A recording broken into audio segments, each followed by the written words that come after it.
देखिए बच्चों, कल का जो आपका एग्ज़ाम है, जो 22 दिसंबर का एग्ज़ाम जो है, उसके अंदर जो ओएमआर शीट फिल करने का जो तरीका है वो एक बार मैं आपको बता रहा हूँ, समझा रहा हूँ, तो एक बार समझ लीजिए इस तरीके को। देखिए आपके पास में क्या है कि एक परमिशन लेटर जो आपको मैंने यहाँ से प्रोवाइड कराया है, वो परमिशन लेटर कुछ इस तरह का है। ठीक है, इस परमिशन लेटर में आपको डिटेल दे रखी है, जैसे आपके एक तो रोल नंबर दे रखे हैं, फर्स्ट नंबर जो कॉलम है उसके अंदर आपको दे रखा है कि आपके रोल नंबर जो है वो इस तरह से रोल नंबर है। नीचे आपको यहाँ पे अपना नाम दे रखा है। ठीक है, इसके बाद आपका क्या दे रखा है कि यहाँ पर फादर्स नेम दे रखा है, यहाँ पर आपको डेट ऑफ बर्थ दे रखी है। देखो डेट ऑफ बर्थ में पहले ईयर है, फिर मंथ है, फिर उसके बाद में डेट है। जो फॉर्मेट है वैसा वैसा फॉर्मेट आप अपने ओमर शीट के अंदर फिल कर देंगे। ऊपर की तरफ देखेंगे तो यहाँ पे आपको सेंटर कोड दे रखा है। ठीक है, सही बच्चों को मैं एक बार बता देना चाहता हूँ कि सभी का आपका जो सेंटर है Saint Anselm senior secondary school में आया हुआ है, जो कि सांबर रोड फुलेरा पे है। पांचवती चौराहे से आपको लेफ्ट टर्न लेते हुए वहाँ पर पहुँचना है। फिर भी अगर किसी प्रकार की कोई समस्या रहती है तो आप कॉन्टैक्ट कर सकते हैं एक बार। एग्ज़ाम का जो टाइमिंग है वह 10 से लेकर 11 बजे तक है। एग्ज़ाम यहाँ पे लिखा हुआ है कि 10 से लेकर आपको कितना दे रहे हैं, 11 बजे तक का दे रहे हैं। तो एग्ज़ाम टाइम 10 से 11 है, लेकिन आपका जो एंट्री टाइम है वो आपको यहाँ पे नीचे दे रखा है कि एंट्री टाइम जो है, तो परीक्षार्थी 8:30 बजे परीक्षा केंद्र पर पहुँच जाए अवश्य रूप से। लेकिन मैं कह रहा हूँ कि आप 9 बजे तक ज़रूर पहुँच जाना, क्योंकि 9:30 बजे तक लास्ट एंट्री होगी। 9:30 बजे के बाद में मैनेजमेंट जो है, स्कूल मैनेजमेंट, उसके ऊपर निर्भर करता है कि वो आपको एंट्री दे या नहीं दे। 9:30 क्योंकि लास्ट एंट्री है, तो 9:30 से पहले पहले आप 9 बजे वहाँ पे एक बार पहुँच जाइएगा, ताकि आप भी एक बार सुनिश्चित कर सकें कि जो जो चीज़ें आपसे मंगवाई गई है, क्या वह चीज़ें पूरी ले के आ गए हो आप। क्योंकि देखो जो एग्ज़ाम के अंदर जो आपको लेके जाना है वो चीज़ें मैं आपको बता देता हूँ कि आपको एक तो आधार कार्ड लेके आना है, आधार जो है ओरिजिनल लेके आना है आपको, ओरिजिनल आधार लेके आना है। इसके साथ में आपको जो भी आपका एडमिट कार्ड मिला है यहाँ से, तो एडमिट कार्ड आपको लेके आना है, और ब्लू कलर का pen, blue colour blue pen जो है आपको वो साथ में लेके आना है। तो ये 3 चीज़ आपको कैरी करनी है। और टाइमिंग जो आपका रहेगा वो टाइमिंग कितने बजे का मैंने बता दिया आपको कि आप 9 o'clock पर वहाँ पर पहुँच जाएंगे। ठीक है, कहाँ पर है, तो ये कॉलेज जो साबर कॉलेज है उस रोड के ऊपर ये आपके आएगी। अब देखिए कुछ बच्चों को दिक्कत ये आएगी भाई इसके अंदर कि ओएमआर शीट सर हम पहली बार फिल कर रहे हैं, तो हमें समझ में नहीं आ रहा कि कैसे फिल किया जाए। तो देखो इसके लिए मैं बता देता हूँ आपको कि सबसे पहला ऑप्शन जो आएगा यहाँ पे कुछ इस तरह का फॉर्मेट ही रहेगा वहाँ पे। तो उस फॉर्मेट के अंदर सबसे पहला जो आएगा आपके पास में वो आएगी कि रोल नंबर फिल करिए। तो जैसे मैं एक स्टूडेंट का परमिशन लेटर ले रखा हूँ, तो उसमें रोल नंबर आ रहा है 150-386। तो देखिए केयरफुली आप इसको एक बार यहाँ पे लिख देंगे 150-386, ये आपने यहाँ पे फिल कर दिया। अब आपको जो देखना है कि एक नंबर जो आपने यहाँ लिखा है, एक नंबर, इसके नीचे लाइनिंग में एक कहाँ आ रहा है, तो वो जो सर्कल आ रहा है उस सर्कल को पूरा डार्क एंड आप उसे पूरा फिल कर देंगे। तो ये डार्क एंड फिल मैंने इसको कर दिया एक को। फिर उसके बाद में नीचे दूसरा उसके आगे वाला क्या आ रहा है, 5 आ रहा है। तो 5 इस लाइन में, पहली वाली लाइन में नहीं, अब दूसरी वाली लाइन के अंदर 5 कहाँ है उसको भी हमें क्या कर देना है, डार्क फिल कर देना है। इसी प्रकार से 0 आ रहा है तो 0 को भी फिल कर देंगे। फिर इसके बाद में 3 आ रहा है, 3 को फिल कर देंगे। इसके बाद में 8 है तो 8 फिल कर देंगे, और 6 को फिल।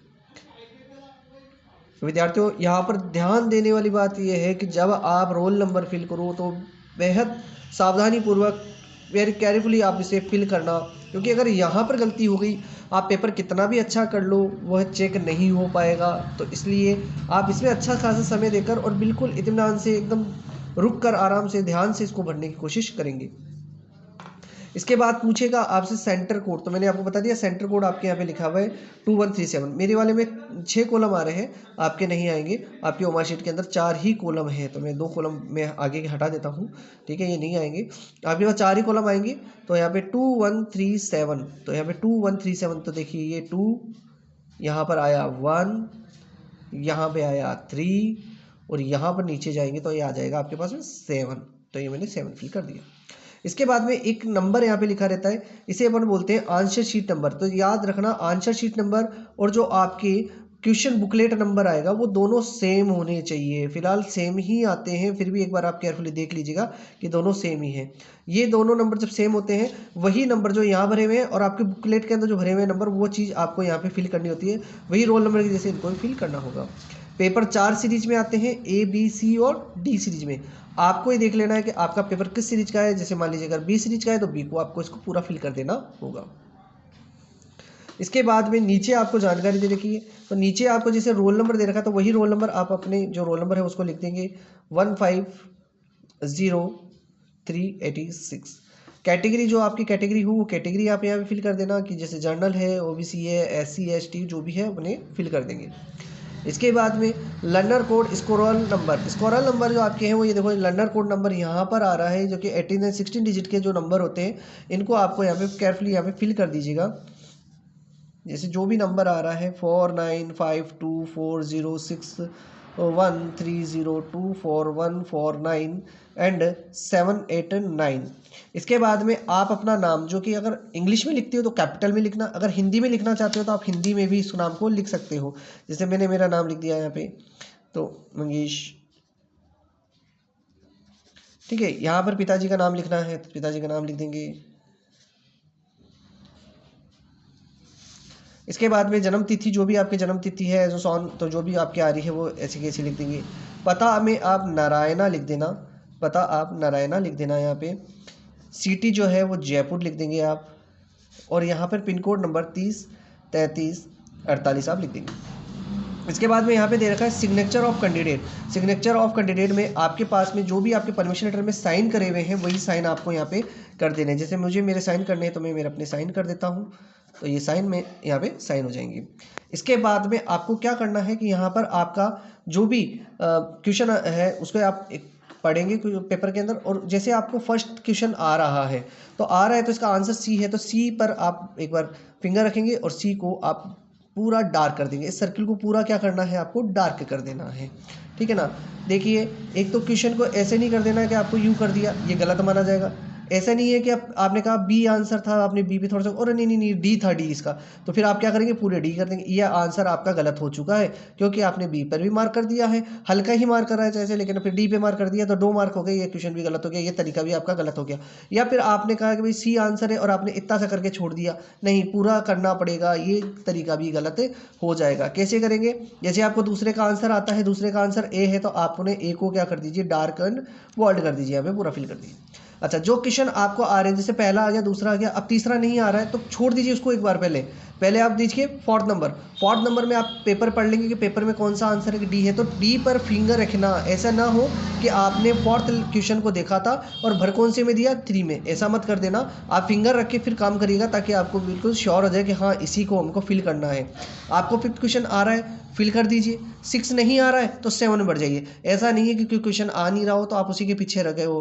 पहले 1 से लेकर 35 तक में आप पूरा विजिट करिए, और विजिट करने पर आपको जो एक बार में क्वेश्चन आ रहा है तो उसे सॉल्व आउट भी करते चले जाइए। जो क्वेश्चन आपको लग रहा है कि ठीक है अब मैं यहाँ तक 35 तक पहुँच गया हूँ और मेरी जो काउंटिंग है वो काउंटिंग कितनी हो चुकी है कि आपकी काउंटिंग अगर 14 अबोव हो चुकी है, 14 से ज़्यादा हो चुकी है तो कोई दिक्कत वाली बात नहीं, क्योंकि मिनिमम मार्क्स जो चाहिए आपको वो कितने चाहिए 14 मार्क्स चाहिए। लेकिन यदि आपके 14 से भी कम आ रहे हैं, 10 आ रहे हैं, तो फिर वापस ही विजिट करिए आप क्वेश्चन को, और जितने आप सोल्व कर सकते हैं, जितना माइंडेड करके आप क्वेश्चन कर सकते हैं उतना माइंडेड करके आप एक बार क्वेश्चन को सोल्व आउट करने की कोशिश करिए। तो ये अपना OMR शीट भरने का तरीका होगा बच्चों। और टाइमिंग का आप बेहद ध्यान रखिएगा इसके अंदर, क्योंकि 1 घंटा आपको यानी कि ओनली 1 आवर्स आपको इसके अंदर मिलेगा, जिसके अंदर आपको OMR शीट को फिल करना है, पूरे आपको क्वेश्चन आंसर भी फिल करने हैं। तो टाइम की काफ़ी ज़्यादा बाउंडेशन रहेगी आपके पास में, तो उसको एक बार ध्यान में रखते हुए इस क्वेश्चन को पेपर को आपको पूरा सोल्व आउट करना है। मेरी तरफ से आप सभी को कल के एग्जाम के लिए बहुत बहुत शुभकामनाएं। धन्यवाद।